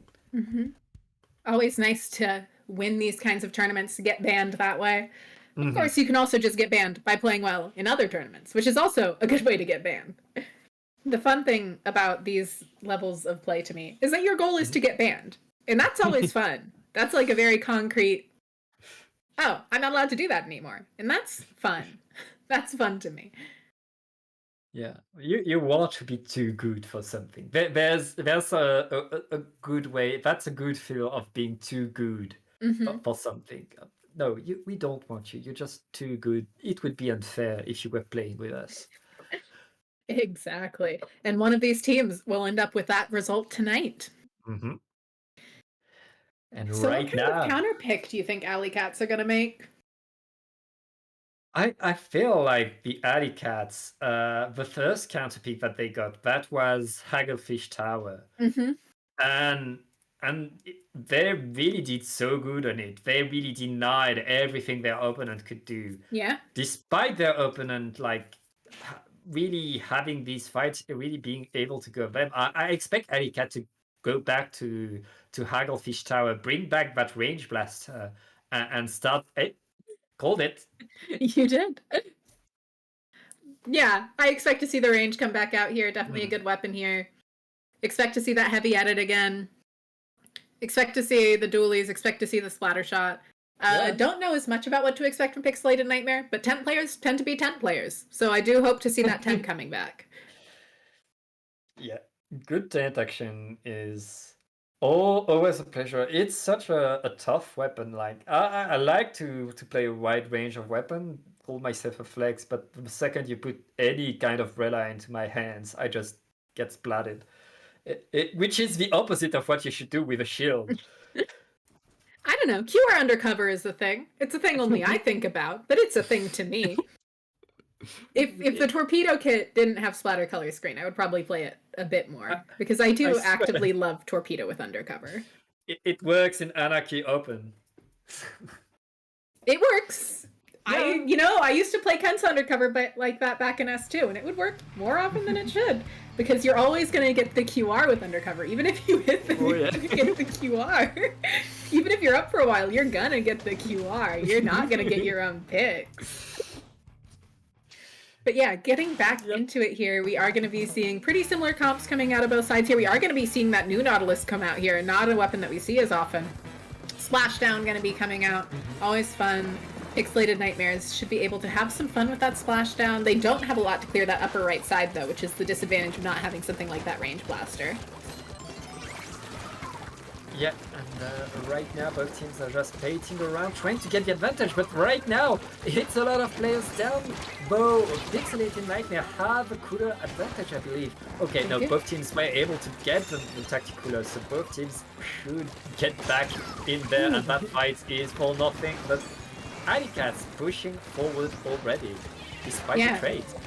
Yeah, they're really good at taking up those fast pushes, taking those risks, and knowing that they can get away with it. They're probably wanting to get that wave breaker out, but not going to be able to, as we're seeing Pixilated Nightmare looking to move forward here, Shot managing to win that 1v1, good one to win, but the heavy edit managing to play cleanup, getting that cooler out, and hoping their teammates are able to move forward to them, and providing some jumps in, which is always fantastic.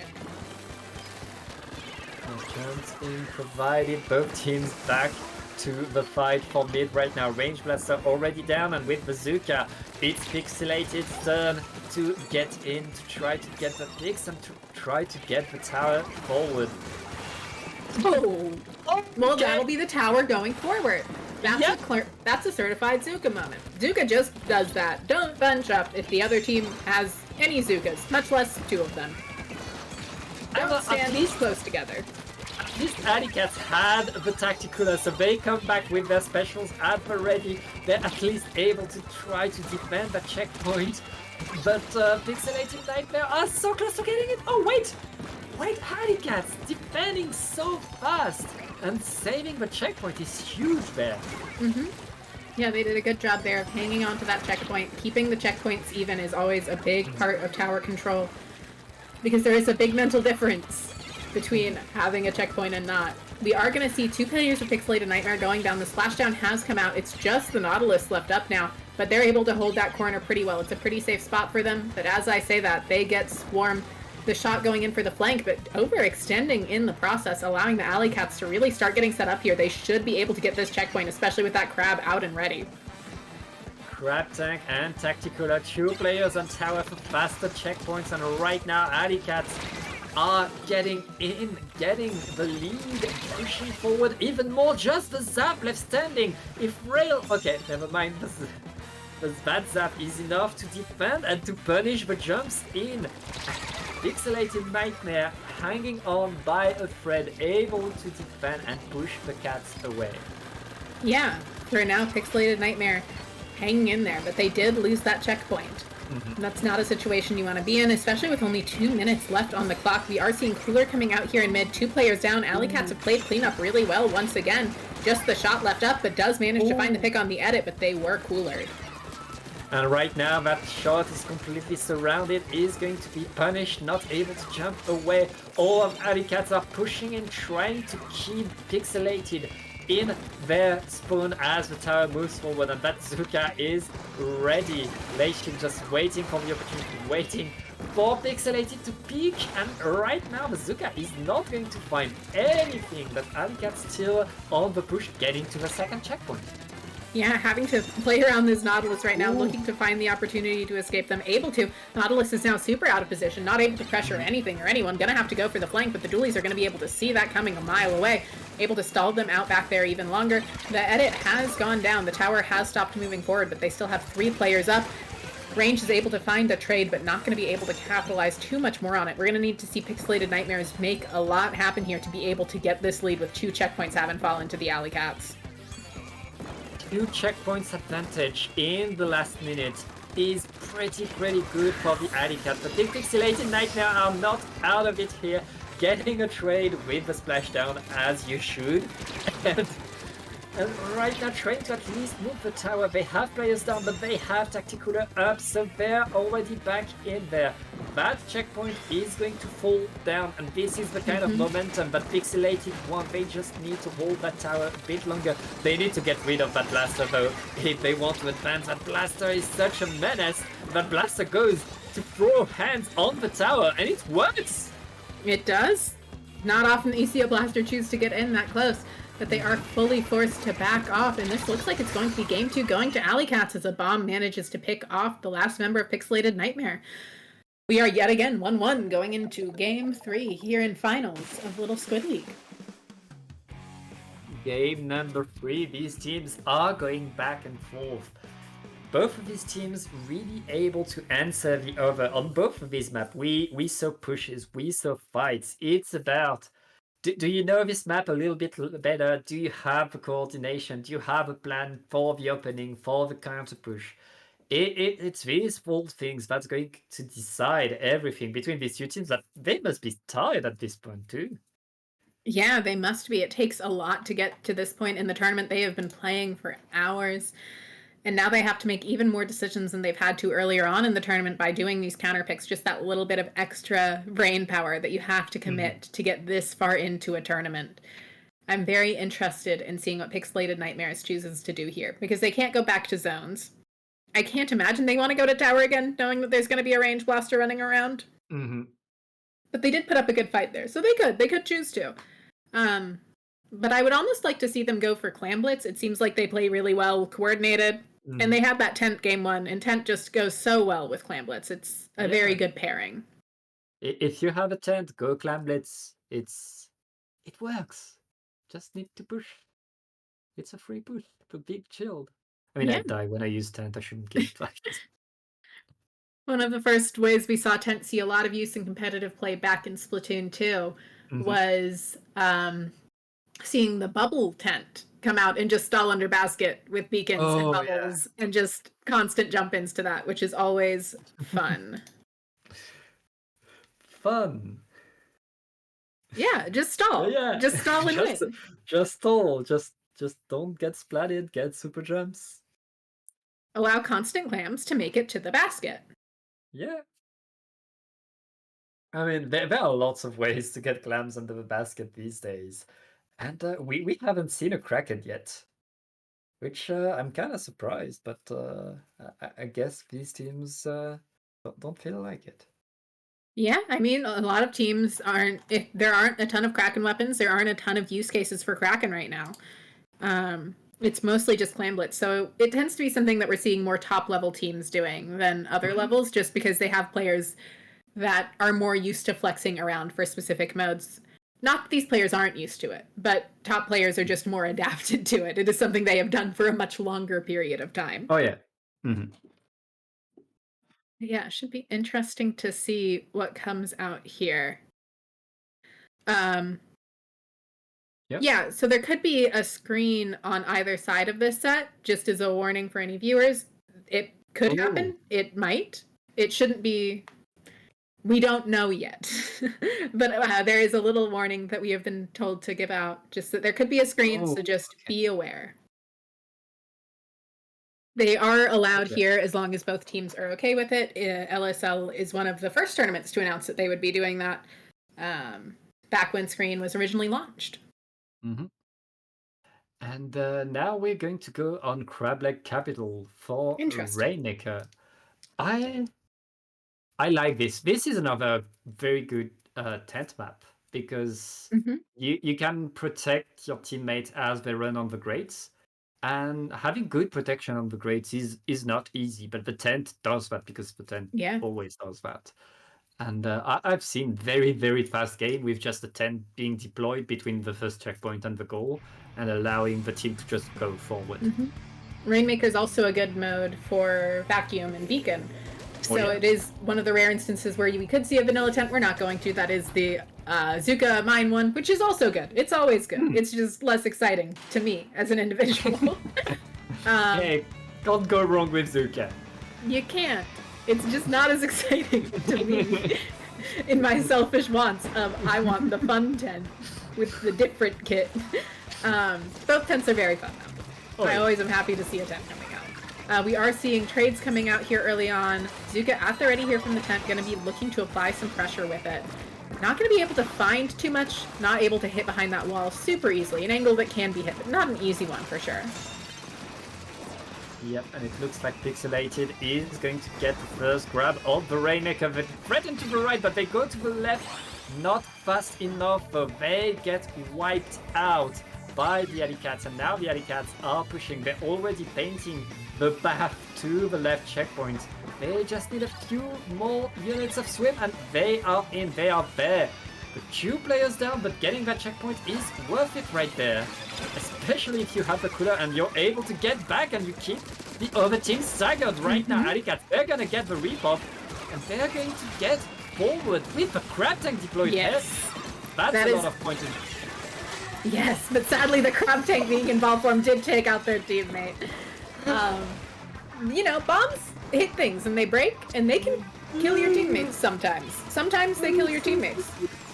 But it was a really good push there. It was a good crab tank. That's just one of those unfortunate moments that I'm sure the Pixilated Nightmares experience plenty of the time with their tent. Because if you're playing with a tent, you're gonna get splatted by your tent. Oh yeah, it happens. But right now, this was a pretty good push by the Alleycats. Pixilated Nightmare are back in control of the Rainmaker, are back to the left checkpoint, and this time they're getting it. And they're getting 2 players onto that player, well, making only 1. They're not going to be able to get much continuation unless they get the Tacticaler and the pop right there. But Zipcaster is deployed, Zipcaster is punished. Though, very, very strong defense by the Alleycats. The Alleycats are going to push the Nightmare away.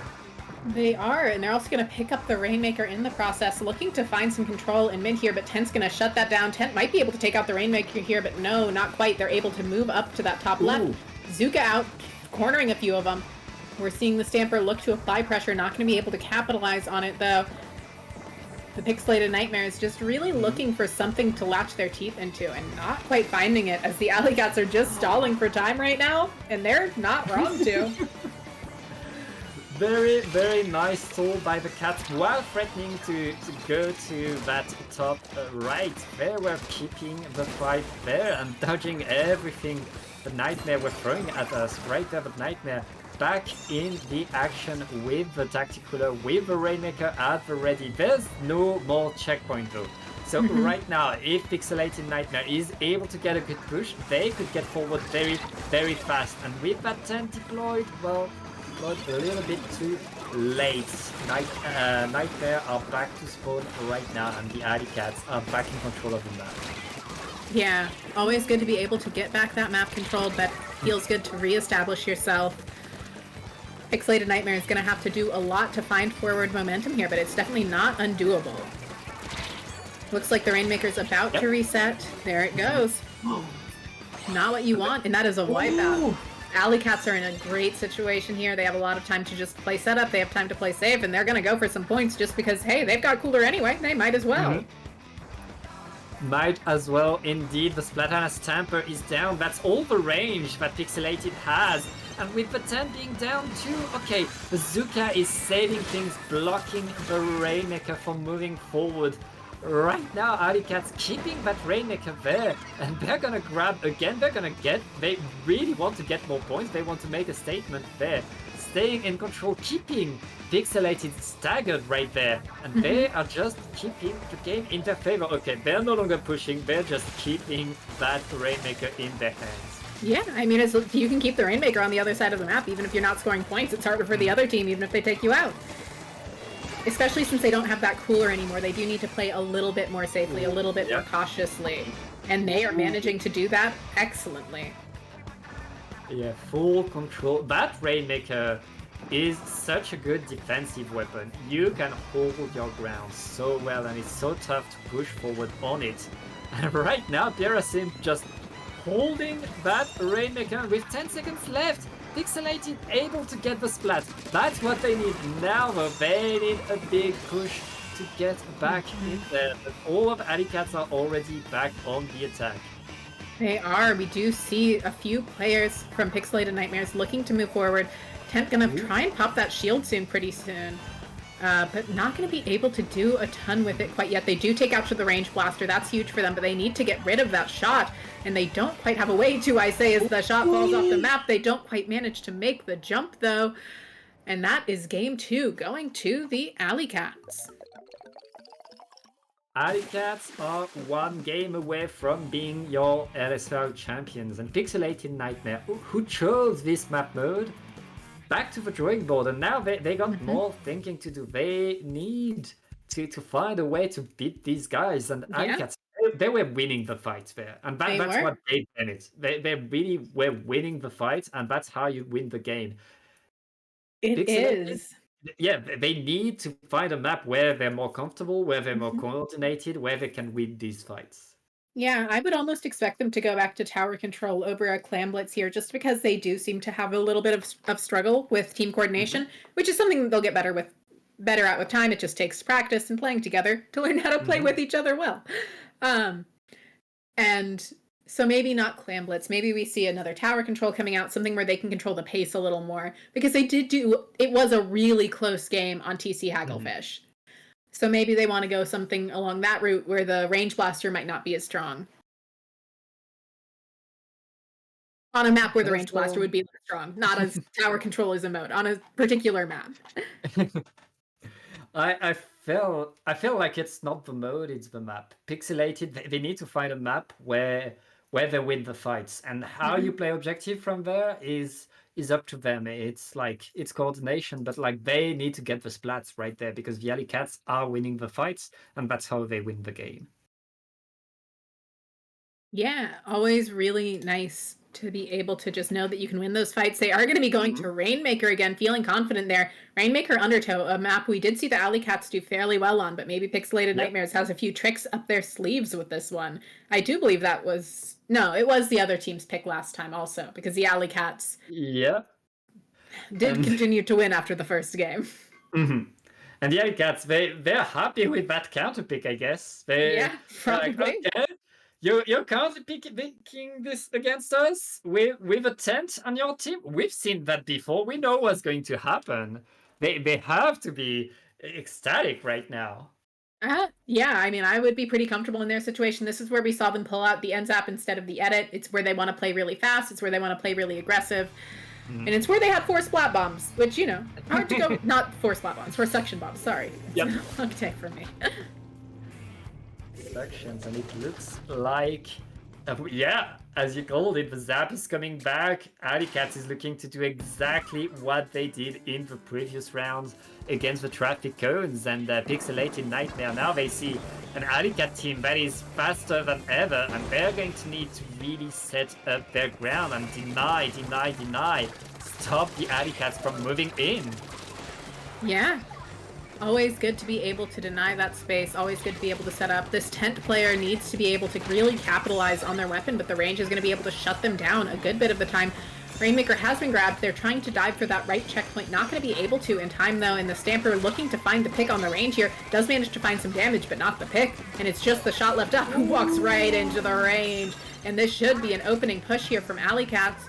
Going for this left side this time, choosing to play it a little more cautious, trying to see if they can get some extra points on the board after the checkpoint. Lead has switched, but they did lose the Rainmaker in the process. Yeah, they did not get the checkpoint yet, but they still have a lot of presence. Never mind, they don't have any presence anymore. The Pixilated Nightmare survives, denies that checkpoint, and now they're back on the push.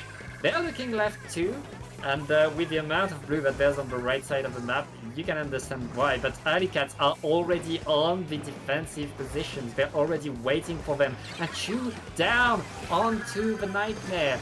It's very much back and forth between these two teams so far, neither getting really the advantage. Yeah, definitely a map once again, like we talked about in the last set, where sometimes the first checkpoint just doesn't fall for forever. It is one of those maps where the first checkpoint, and the only checkpoint because it's Rainmaker, is pretty hard to get. The Rainmaker did just reset, so we're probably going to see some focus on Pop here. Shop seems to be looking to get Azuka ready to help their teammates move forward. Range has gone down, but the Stamper able to clean up that shot before Azuka's at the ready. We're going to see Pixilated Nightmares wanting to look for a push here, especially since the Zap just respawned. And it looks like we're going to be seeing a solid push coming out as the Zipcaster finds a pick. Looks like Pixilated Nightmare got the first checkpoint, and now they're looking to get more points. 42 is decent, but now it's going to be the end of that push. Alleycats are okay. Well, Pixilated Nightmare has something to say about that. They're getting the jumps in. Ultra looking to get a bit more points in. Not much, but still some. And they are keeping the Alleycats back in their spawn, back on the defensive. Always good to be able to do that. We are seeing the Zap having grabbed the Rainmaker. I'm surprised they didn't go for the reset there. We're seeing some forward momentum here, able to play cleanup. Doesn't look like there are any jumps coming in right now for the side of Pixilated Nightmare. They're just wanting to... Right now we're seeing the Alleycats just wanting to grab some mid control. They have a special online. They're close to a couple others. They just want to be able to establish themselves back in mid to be able to get a push going, and taking out that tent is a good first step, but the Stamper is causing chaos. Stamper is causing it indeed, but right now, Pixilated Nightmare are back in the attack. Alleycats not really managing to repeat what they did in the previous Undertow Rainmaker. Pixilated Nightmare are pushing again, this time on the left, this time with the tent deployed and bazooka. They're not able to get much though, they get denied by another bomb from the Alleycats. The Alleycats, if nothing else, do throw those suction bombs around. Hard to go much of anywhere with too many of those out. We are seeing Zuka and Zipcast happen. Zipcast has just ended now though. Pyre looking to find some pressure here on the right side. Rain has reset. That's a good reset for the Alleycats, but they won't be able to get the pop here. They don't have a way in, especially with the Stamper just hanging out right under them. Yeah, Pixilated Nightmare right now, they don't need to do anything. They just need to maintain the game in a state of chaos for one more minute. And they get it. They don't even need to grab that Rainmaker. And they don't. They just wait for Alleycats to make a mistake. But right now, Alleycats is not making a mistake. They are getting the picks. And they are getting forward. The Rainmaker is grabbed. And Alleycats is back on the attack. Yeah, but the Stamper managing to take out the Rain does get traded, but it's just the shot left up, who I believe is probably coming in from spawn. So not a ton they can do there. They do manage to find a trade there with the range. There's 20 seconds left. They're just going to want to play this smart and safe. They don't want to take huge risks here. And we're seeing them taking it back into their spawn, which could get risky, but it looks like it'll be okay, especially because they've taken it beyond the checkpoint. The dually trying to move forward here. The tent has noticed. The tent is trying to call that out. Does manage to take out the dually in that crab tank. They're having to try and move through that way. But that is Pixilated Nightmares taking game 4. Moving us on to a game 5 in finals here. Going into our final potential game. Alleycats gets the counter pick. These two teams have been pretty even. These two teams have really gone back and forth. and showing each other that they're really even, and it's such a pleasure to watch. But only one team can win, and it's all going to be decided by one game. Alleycat getting to decide on what map and what mode it's going to end. It's pretty good for them. It is, but they do have to choose between zones and clamblets. Those are their only two options. They've won on the other two. So I'm interested in seeing which they choose to go with. I expect them to go with clamblets because they have been consistently weaker on zones from what we've seen. Doesn't seem like it's their favorite. But we could see them choose to go back to it. They did almost take Maki zones. Yeah. Maybe they just want a different zones map. Maybe they just want one that's a little more open, a little more workable for them. Yeah, there's lots that could happen, and they've shown their resilience. They've shown a lot, and now they're going back to zones onto Robo-Roman. This map's already a classic, to be honest, and I'm not surprised. I'm kind of delighted to see it come. There's flanks, there's open space, there's things for everybody. Yeah, they've got good soup in there. Oh yeah, I'm hungry now. But yeah, it's always Robo-Roman is a fun map. I like that it's got a lot of theming. The big soup is funny. I like that there's an underside to it. That's pretty different for Splatoon 3 and Splatoon in general. There's never been much of a I take that back. The original Hammerhead Bridge had a lot of underside play on the map. Yeah. That's not, there's a reason it was completely revamped and redone in an entirely different way in this game. Because when all of the above is great, that's not great. Thank you, someone joining me in the great hating gang. Well, it's just, there's a, as much as we love to be mean to Splatoon 3 maps, Splatoon 1 maps weren't great. All maps have their issues. We are going to see that Nautilus coming back out here. They seem to only like that for zones. I do like the rain. I respect that. Same comp here coming out of Pixilated Nightmares.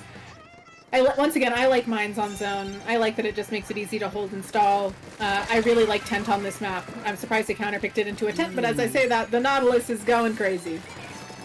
Yep, the Nautilus is going good right now. 3 down on to Pixilated, and Alleycats with the Inkstorm are going to be able to pull that zone, push Pixilated back in their spawn right now. Alleycat very quiet. Okay, well, when you have a Nautilus doing that, why isn't the Nautilus playing more Nautilus? This is crap.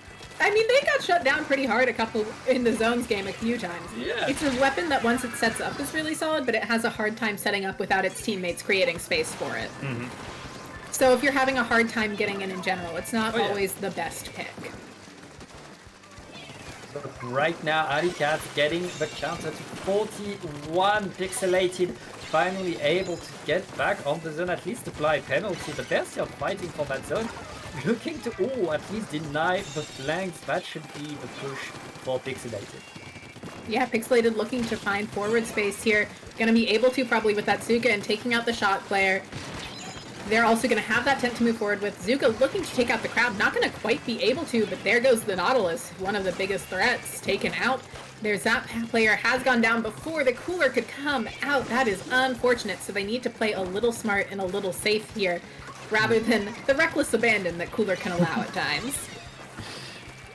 Yeah, and right now, Alleycat slowly but surely pushing Pixilated back away from the zone, and right now they're pushing more and more with 2 down, with 3 down, with 4 down.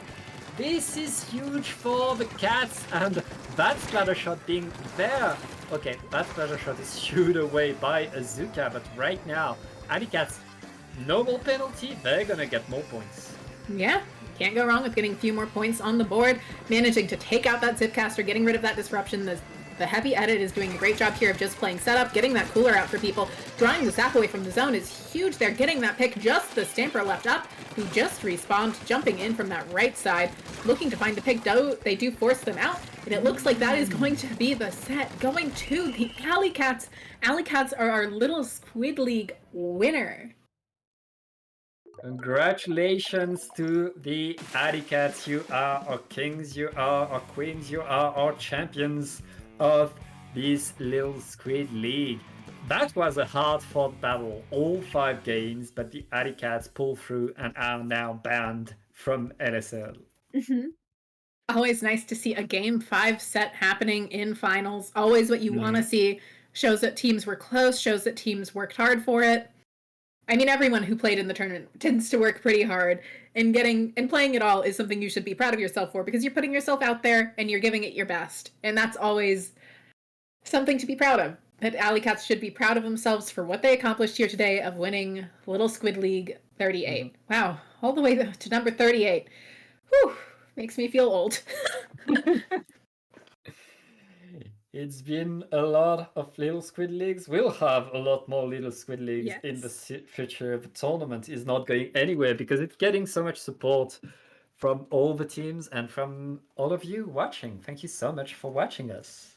Yeah. Thank you, as always, to our fantastic streamer, Jub. Yeah, thank you, Jub, for organizing. Thank you, all of the TOs at LSL for having us. It's been a pleasure, Nox. And Nox, give yourself a little plug. Where can we find you? You can find me on Twitter, Twitch, and YouTube at NoxRaven42. I've been doing a few interviews with people on YouTube, hoping to do more soon. And where can they find you? Well, you can find me on Twitter at PatJ or Tom with underscores in between, and that's pretty much it. So yeah, and so we are going to be leaving you all to the lovely CCA Splatoon. Always fun to see what the collegiate Splatoon scene is up to, and I hope you all enjoy. Bye-bye.